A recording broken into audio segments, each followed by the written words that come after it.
unless things change soon for Ten Hag, he's going to start having a whiff of Andre Villas-Boas about him. He is. a guy who did very well in his domestic league. That's our next manager, then. Yeah. Hello and welcome to the latest edition of Yahoo Footballing Weekly and the Liverpool Supporters Whiners Club, brought to you by me, Yahoo columnist Neil Humphreys. And not by me, but I'm Yahoo editor Chia Keong, and we have very coincidentally a Spurs fan with us. Back again, James.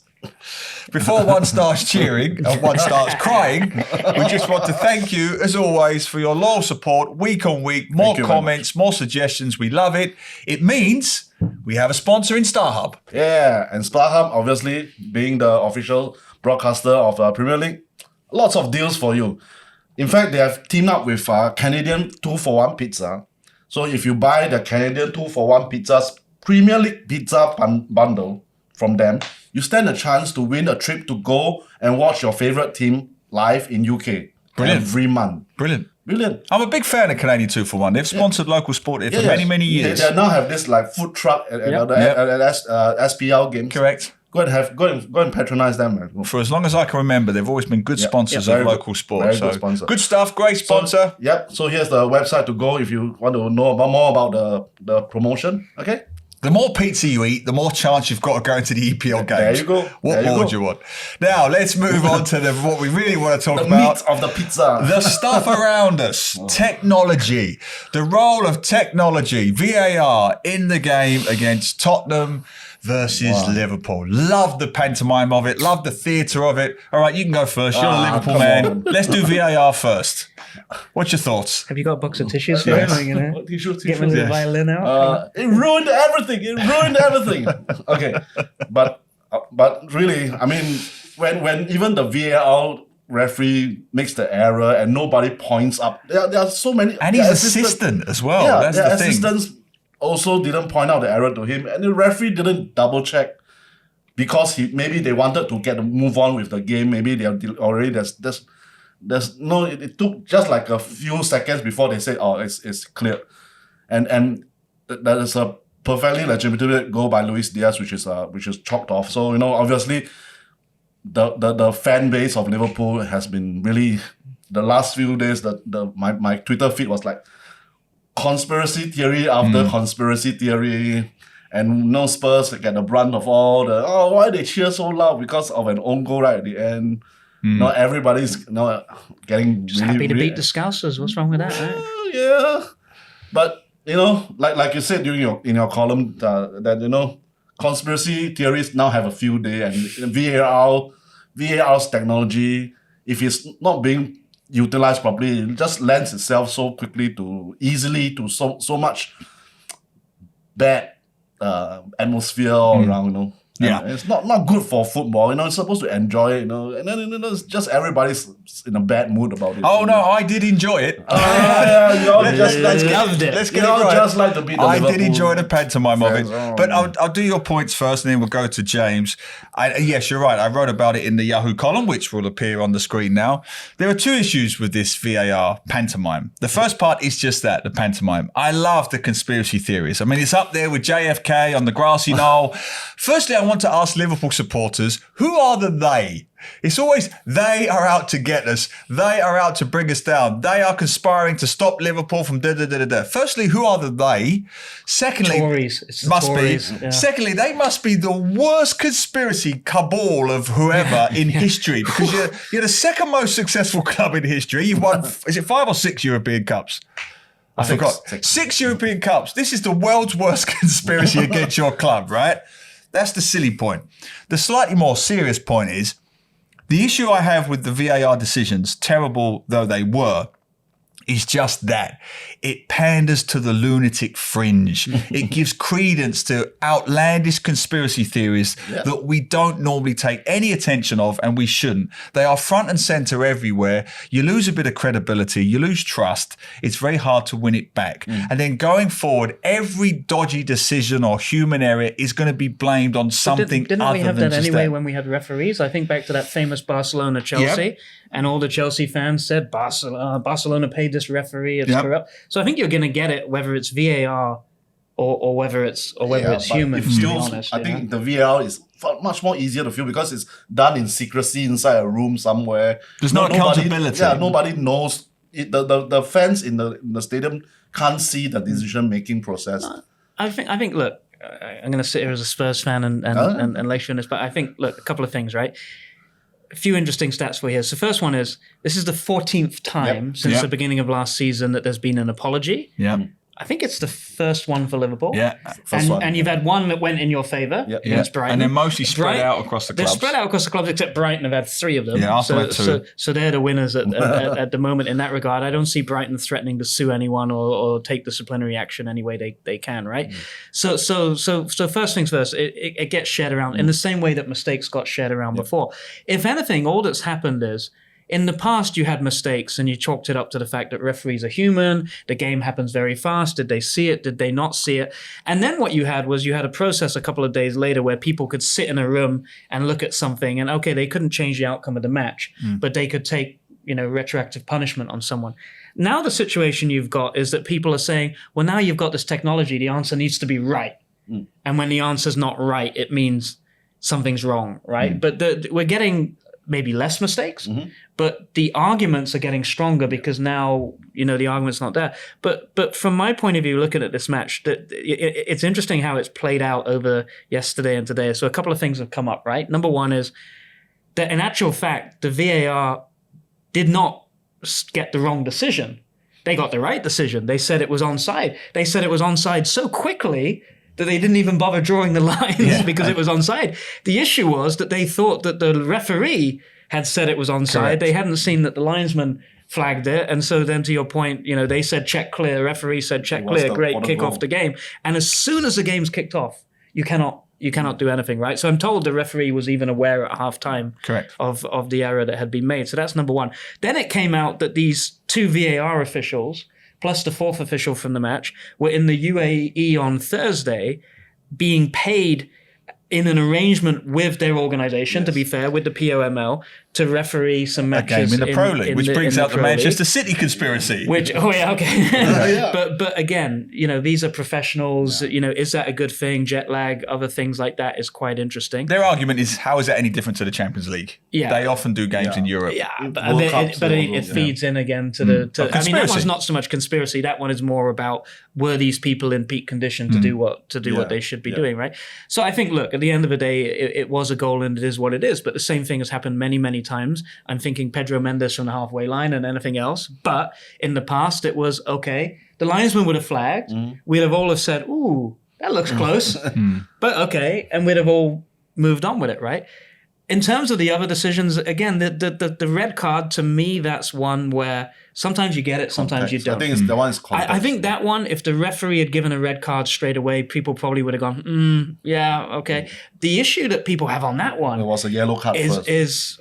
Partly that it was a yellow card first, but is more about the fact that when he walks over to the VAR screen, people are very upset that there was a screenshot right off the bat of him snapping Basuma's leg in half, which apparently shouldn't be right, and he should have seen the other angle. So, and there's even rumors and nonsense going around that he only saw the screenshot. No, if you watch the game, he saw 2 angles. He saw the side angle and then he saw the back angle before he made his decision. But again, process-wise, so similar to the first one, process-wise, something is not quite right there and should be looked at, right? And for me, the third one, Jota, he should have got a yellow card before he got the first yellow card. He then got a yellow card that's a bit, contrary to what Liverpool fans will tell you, there is contact. You watch the replay, he clips the back of Udogi's foot. Yeah. Is it enough to go down? But he had just done one a couple of minutes before deliberately to stop a counter. So the referee's looking at this and going, hang on. But once you've done that, 83 seconds later. And another one, yeah. And I'm sorry, but like Udogi got a yellow card in the first half for the Liverpool goal, by the way, where he completely got the ball, was no way a foul, and Liverpool ended up scoring from it. No Liverpool fans are remembering it's that. Awful. But my point is, though, Udogi, just as he did against Saka last week, managed himself for the rest of the game to not get a stupid yellow card and not get sent off. You make the referee make a decision. The referee's going to get there. You could argue he could have sent off Robinson for the elbow later on Porro. He didn't, right? So to me, it's one of those things where because it all happens in one game, then you get the noise, the conspiracy theories. You take any one of those decisions in isolation in any game, and people all would right, kind of yeah. say, yeah, it's football and it is what it is. You know? Well, seeing as you two can't possibly be objective on this, clearly, let me try. I will take James's point on the process. The issue I have with VAR right now is the process. Football has always been subjective opinion. You get it right, you get it wrong. It's always been that. That hasn't changed, even with VAR. It's still human beings ultimately making the decision. The problem now is when he walks over to the monitor, in any circumstances, the pressure is on. The pressure is on because he thinks, I must conceivably change my mind because clearly they've seen something I haven't. So you're seeing referees question the very thing that put them in the job in the first place. Their snap ability to make judgments, to make quick opinions. That is changing and that is wrong. And I think to come to the point about Curtis, wasn't it? It was Curtis Jones, right?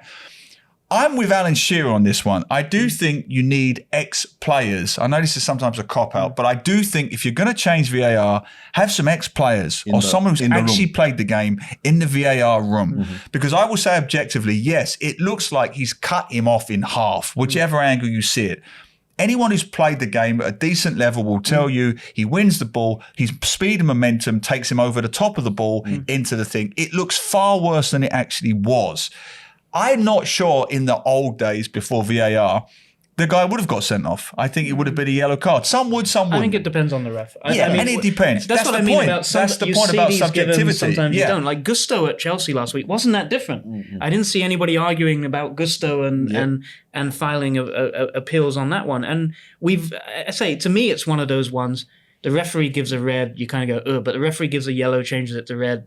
You know, correct. But the point is, the second he walks over to the screen, you know the outcome. You know the outcome. It's almost that he's being told that, hey, you should have a look at that again.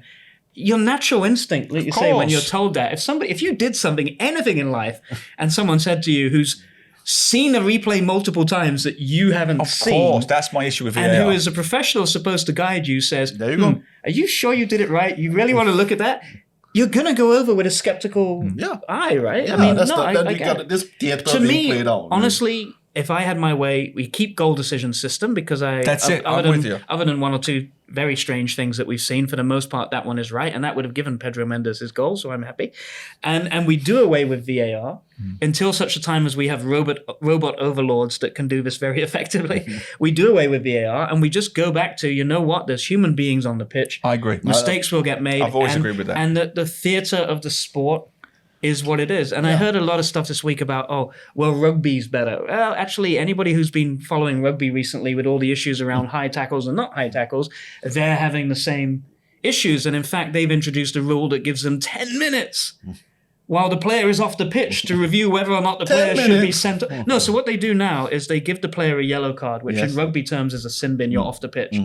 And then the video referees have 10 minutes during which to decide whether or not it should be a red card or not. And at the moment his sin bin is up, you either keep him off the pitch or you let him back on. Right. And they're really taking the 10 minutes and everything else. But there are issues in rugby with that. And the other one that people come up with is cricket and tennis with the challenge system. But those are very pinpoint. They only look at certain things. And they've gone forever. And so to me, the problem with offside at the end of the day is even if you assume that you can draw those lines right, what's never been solved is the issue of, well, how do you get the exact split second that the person kicked the ball?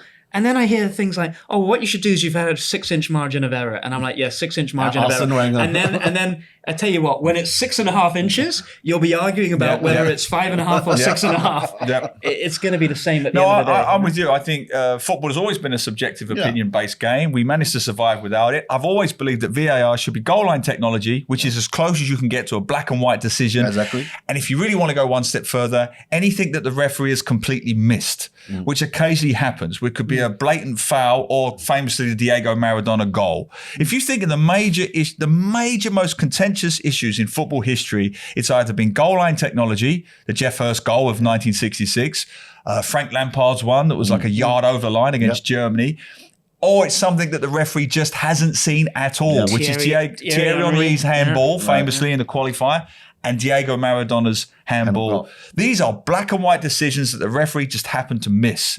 I think if you had that, I think you'd simplify the process quite a bit. Anyway, what do you think? That's more important. What do you think? We think a lot. A lot. I sent all your comments and queries about VAR too. Yahoo Southeast Asia on Send YouTube. it to me. Yahoo Southeast Asia on YouTube. Yahoo SG, Yahoo_MY on Twitter, and Yahoo SEA on TikTok. Okay, I'm going to say one thing about Liverpool, then James can have the floor for Tottenham, because here's the contentious thing. The thing that got lost for me, and I can see James disagreeing with this, in the whole Liverpool furore was, I believe, in that game and in recent games, they've looked as good as they have looked at any time in as far back as I can remember. Almost title challenging team is back for Liverpool. What do you think about that? Their forward line is phenomenal. Yeah. If a 9-man side loses through an own goal in the 96th minute, I fancy this team's chances for any kind of match to win with 11 men. And last point, take away all the controversy. The Diaz goal itself was extraordinary. What a finish, The build-up, the play. Salah, right? Salah put him through. Yeah. That was a championship challenging team. And nearly the goal that they scored nearly a minute or two later when Diaz somehow missed the an kick. open goal. Yeah. So that's Liverpool. Right, coming in, James. Ange Postecoglou. I'm loving him. I've loved him for years. What do you think? Well, first, I'm just going to agree with that point. To me, Liverpool are the team that could challenge Man City this season. Agree. And to your point on their forward line, I mean, they didn't even bring on Darwin Núñez and that's right. It's an incredible lineup they've got. It's an incredible bench. I actually thought that they held back too early in this game. You look at the last 10 minutes Tottenham of the you're first talking half. about. Liverpool. Oh. No, the last 10 minutes of the first half, they had Spurs nervous and worried. And then they came out second half. It was almost like they said, well, we've only got 10 men now. We're going to play for a draw. And you kind of sit there and go, why? With the pace they had. And then they got to a point where they then started withdrawing all their outlets, which got stranger and stranger. I think, honestly, if Liverpool had kept playing the first 20 minutes of the second half the way they played that first half, I think they'd have scored. Done something. As for Spurs, look, long may the I was going to say it's a roller coaster ride. It's not. It's very smooth. It's very long may this very smooth smooth ride continue. Look, I think any Spurs fan who tells you we're going to win the league or anything else is just having a laugh. We're just. You keep saying we're happy we've got our Tottenham back. I was joking with friends though. This is not our Tottenham. Our Tottenham would have found a way to lose that game. Our Tottenham would have lost that Sheffield United game, right? You know. But we're just happy to see the football being played and a lot of people mocking that the players are celebrating that they won. So actually what the players are celebrating is the atmosphere. Right. The fans are falling back in love with the club. It's a carnival atmosphere. And don't forget, these players were so written off at the start of the season. Merson, these are going to be a bottom half of the table team. Without Harry Kane, they're nothing. I think that's galvanized the team. And I think that's one of the reasons why they're celebrating each game is because it's a little bit of a screw you back to the pundits that are out there. But the wheels will come off at some point, and I'm looking at the next couple of games and I'm going Luton, Fulham, Palace. But do you think Come on, Luton! Come on, Luton! But do you think top 4 could be, if you all stay healthy? I said at the start of the season, when this man over here was saying that Onana and Mount and Højlund was the best window to any team. I say one thing, he never forgets it. I say one thing. It went viral, that clip. I know. It should have. So, no, I mean, I was telling people, I have it in writing in the beginning of August, that don't underestimate the Spurs team because Vicario was one of the best keepers in Italy the last couple of years. Udogie, I saw him play and I said, this guy is going to set the league alight. Van der Ven, I was, will he adapt or not? And then I kind of sat there and said, I was hoping they sign a right back, but that seems to have sold itself a little bit. But when we signed, I looked at Son and Kulusevski and Richarlison and I said, there is no way these three guys can be as bad as last season. As they were last season. If two of them deliver, they'll be good. Basuma was like a new player. Bentancur missed half of last season. When he comes back, he will be like a new player. I wasn't expecting Sarr to settle in quite as well, so things have come good. But I looked at it and I said, we will be top 6 at the time. And now I'm looking this season and I'm seeing Brighton and Villa look very, very good one weekend and look pretty shaky another I think they weekend. may cancel each other out. Newcastle, I think, will gather speed, but they're a little bit there. Man United, I don't know. Chelsea. So if you were sat there today, you'd say it's Man City, it's Liverpool, and it's Arsenal. To me, that's 3. Then the 4th place spot West Ham would be West Ham, Spurs, Brighton, Man United and Villa, because Chelsea are pretty much dead. But that's 5 teams fighting for that one spot. It could come down to what business gets done in January. It could come down to AFCON. Oh, yeah. Which players start missing for the African Cup of Nations, which is back in January this year, which for Spurs means Basuma and Sarr out of your midfield. Liverpool, Salah, a lot of teams have players missing. Well, one team that will not challenge for the top 4, it seems to be, is Manchester United, who must be delighted with events at the weekend with Liverpool and VAR, because it's the only thing that knocks their shambles off the back pages. Yeah. I mean, I'll go first on this. I am genuinely shocked at how poor they have been. Yeah, I never, ever entertained the notion of them challenging for the title. But what is slightly more alarming about Erik ten Hag, they're not improving. Yeah. They did last season. Yeah. Rashford has gone backwards. 1 goal, I think, this season. Same as Kai Havertz. Right? There you go. The superstar Kai Havertz. He was taken off. Very poor. Yeah. Garnacho, another issue apparently in training. He wasn't delivering in training, so he benches Garnacho, then brings him on, and he's arguably their best player. Yep. So there's another management issue that he's got to contend with. I heard on TalkSport a very prominent pundit call him a snake oil salesman. I think that's a bit far. I think we're swinging from one extreme to the other. But last season he was the new Pep Guardiola. Yeah. But this season, unless things change soon for Ten Hag, he's going to start having a whiff of Andre Villas-Boas about him. He is. a guy who did very well in his domestic league. That's our next manager, man. He's got a whiff of that. He did well in his native in a smaller league, and he's come over here, started well, big reputation.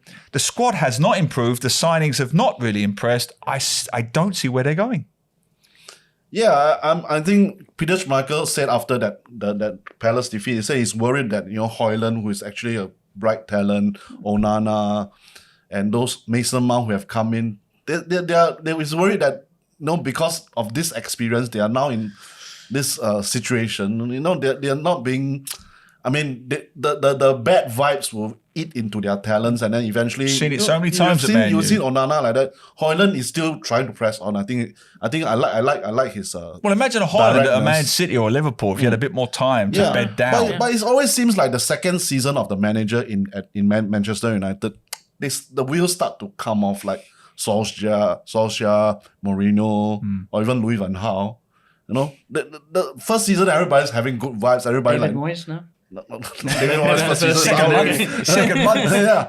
But the second season, like maybe the transfer season, they suddenly realized that we're not getting enough support from the United. They've spent more than enough money at that team. But it's injuries as well, right? I mean, now they've lost Lisandro Martinez, Reguilon, who they seem to think was some kind of savior. They've lost a lot of defenders. Is now down again. So I feel for them on the injuries. But the thing that got me last season was that they were getting results. They weren't tremendously convincing in getting results, but somehow they got it. And, I can't remember if I said this last time I was on here, but there was a great stat a few weeks ago. They'd just lost a game, and the stat was that in the calendar year they had the second highest number of points behind only Man City in the calendar year. This was about 4 weeks ago. And that post was followed by a post on my feed saying Erik ten Hag out. And you kind of sat there and went, second most, more than Liverpool, more than Arsenal, more than that, right? So, but they haven't convinced. But to me, Mason Mount is the kind of player that in the past Man United would have brought into a successful team and it'd have been raised up by that. Jadon Sancho, same thing. Anthony, to me, flatters to deceive a little bit. Højlund, exactly to your point. If you rush him in right now, you could end up with a Stefan Everson. Yeah. Not a Haaland that they thought they were getting. He looks like a decent player. I had a bet with a lot of Man United fans that he would score 8 to 9 Premier League goals this season. That was my bet. He is not going to score 20 Premier League goals this year. And Onana, they may not score 20 league goals. And Onana's suffering because of direct comparison with David De Gea. And the bottom line is David De Gea was saving Man United. Which is what I said on this podcast many, many times. At times. And the idea that, we're going to get a goalkeeper that can do all that, but also play football. He's not. He's not that goalkeeper. If you had a really solid, safe defense, that means that your goalkeeper can play football, you'd be okay. So to me, being Man United, they'll probably these players will come back from injury, they'll scrape a few results, they'll survive till January, they'll end up in the mix. They'll end up somewhere between 4th and 6th. But for Man United fans, is that enough? I think 4th is Again? this is very generous. People may fade. Things can happen. If they get the defensive players back, who knows? But as always, let us know what you think. Okay, finally, a quick word on Luton Town. I'm loving Luton Town. I'm loving them. The whole squad was put together for 20 million. They didn't have a stadium that was worthy of the Premier League until recently. They had one of the lowest salaries in the Championship. Never mind the Premier League. They were not expected to go up. First top flight win since 1991. Correct. Wow. They were not expected to go up. They didn't prepare financially to go up. They got in through the playoffs. They're there. They got their first victory. I'm loving everything about Luton Town at the moment. Any team beats Everton. 20 million does not pay for one limb of one Chelsea player currently sitting on the bench. For that matter, Everton, some of the players. Unbelievable. What do you think of Luton Town? It's like I really hope. I mean, it's realistically saying that they're not really going to stay up, but you just hope that they get some happiness along the way. And last Saturday when they beat when the final whistle, the away stands. No, it was great. And goodness, it was completely empty apart from them. It was completely and boos, scattered boos Loved only it. because so many have left already. But the cheers are outnumbering the boos. Yeah, we like a story like this. Yeah, no, as an old-fashioned football man, the old plastic pitch at Kenilworth Road, Brian Steen, Mark Steen, Mick Harford, Steve Foster. Well, West Ham lost 6-0 those were the days. in the League Cup. I know Liverpool also lost a bit. It's one of those teams, a bit like Sheffield Wednesday, unfortunately, is getting that way. Coventry, where you're nostalgic, QPR, for them to be back up there. It's nice to have different teams in, but you're nostalgic to have them back up. But it's, the only hope they have, though, is that they need to turn Kenilworth Road into a fortress and take advantage of how it is, which they haven't done yet. They haven't had a lot of home games, but they haven't done yet. I think their goalkeeper is very, very shaky. They're going to need to get lucky. Honestly, I think they'll beat Derby's total, but I reckon they'll go down with somewhere between 18 to 20 points. Realistically, and I think Sheffield United are going to be going down with them the way that they're going. Well, let's run through the predictions then, because they're playing your mob, Spurs, this weekend. Just in time. Come on, Luton. Come on, Luton. Kenilworth Road.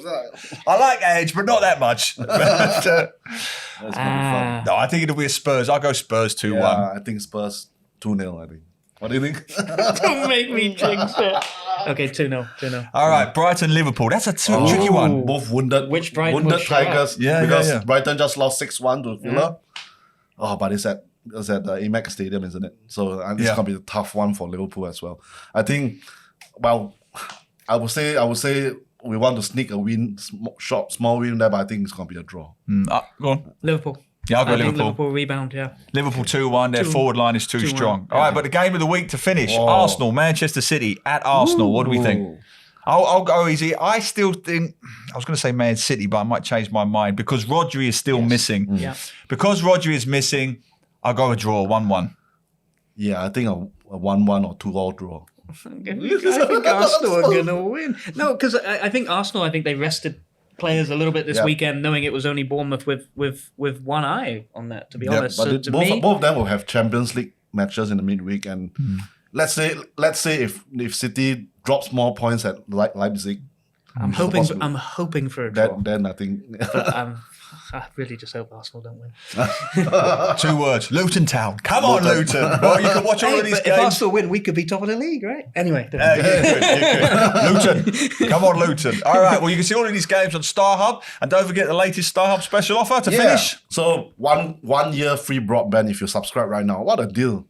It's a great deal. Yeah. I mean, you can watch Premier League and then you can play your computer games and your online games as well at the same time. And you can rewind and watch all the dodgy VAR decisions. Internet and then get more forums for conspiracy theories out of there. Yeah. It's all a plot. It's all a plot. This conspiracy, this podcast is all a plot. So subscribe to StarHub, Premier League Plus, and then you get your 1 year free broadband. Brilliant.